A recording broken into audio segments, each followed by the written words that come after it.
UNICEF যে আমাদেরকে front ক্যাসিস দেখে 4,000 টিচারকে চাকরিচ্যুত করছে, এটা আসলে যৌক্তিক না, আমরা যৌক্তিক মনে করতেছি না। যদি ইউনিসেফের ফ্রন্ট ক্যাসিসই থেকে থাকে তাহলে শুধুমাত্র কি হুস টিচারের জন্য? এটা হচ্ছে আমার একটা প্রশ্ন। আর যদি ফ্রন্ট ক্যাসিসই থেকে থাকে তাহলে রোহিঙ্গারা কেমনে রোহিঙ্গাদের জন্য কেন ফ্রন্ট থাকে, আর রোহিঙ্গার টিচাররা কেমনে স্যালারি পাচ্ছে? আর যদি ফ্রন্ট ক্রাইসিসের এত সমস্যা হয়ে থাকে তাহলে উকিয়া টেকনাফ থেকে এডুকেশন প্রজেক্টে নিয়ে যাক।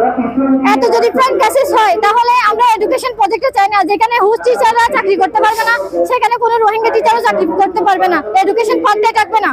আমাদের পরবর্তী স্টেপ কি? আমাদের পরবর্তী স্টেপ হচ্ছে আমাদের দাবি যদি মেনে না নেয়, আমাদের চাকরি যদি আবার ফিরিয়ে না দেয়, তাহলে আমরা কালকে থেকে রুট ব্লক করব। কোনো এনজিও আইএনজিও গাড়ি ঢুকতে পারবে না, আমরা ঢুকতে দিব না। আর এই আন্দোলন কোথায় গিয়ে থামবে আমরা জানি না, যতক্ষণ আমাদের চাকরি আবার ফিরিয়ে না দেওয়া হচ্ছে। 24 ঘন্টার মধ্যে যদি আমাদেরকে পুনর্বহাল না করা হয়, আমরা আগামীকাল থেকে উকিয়া এবং টেকনাফ সকল এনজিও আইএনজিও গাড়ি চলাচল বন্ধ করে দেব এবং একটা গাড়ি করে উকিয়া মাঠে ঢুকাই দেব। এখানে যদি কোনো রাজনৈতিক ব্যক্তি থেকে শুরু করে যদি কেউ এসে এখানে যদি আমাদেরকে প্রতিহত করার চেষ্টা করে, তাহলে আমরা প্রতিবাদ সেখানে সামনে আমরা দেখিয়ে দেবো আমরা স্থানীয়রা কিভাবে এখানে লড়তে পারি। আমি আবারও বলতেছি, শুধু হোস্টি চান নয়, আপনাদের ফ্যামিলি নিয়ে চলে আসবেন আগামীকাল।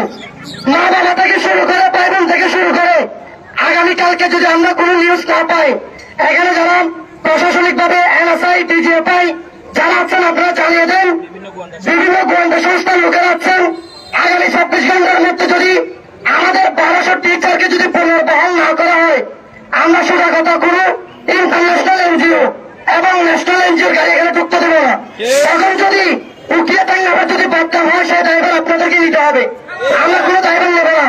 আমরা সোজা কথা এখান থেকে কর্মসূচি আর কোনো কথা নেই, আমরা সেনাবাহিনীর কাছে যাবো একটা স্মারকলিপি দেওয়ার জন্য, ওনাদেরকে অবগত করে আমরা আগামীকালকে আগে সবাই চলে আসবেন। আর বৃষ্টির দিনে যেহেতু কষ্ট না হয় মতো ছাতা ব্যাগ পানির বোতল সঙ্গে আনবেন।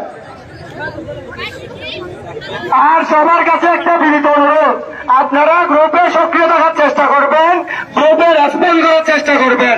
আপনারা যদি গ্রুপে রেসপন্স করেন আমাদের শক্তি আমরা বুঝতে পারি যে কতজন টিচার আসবে।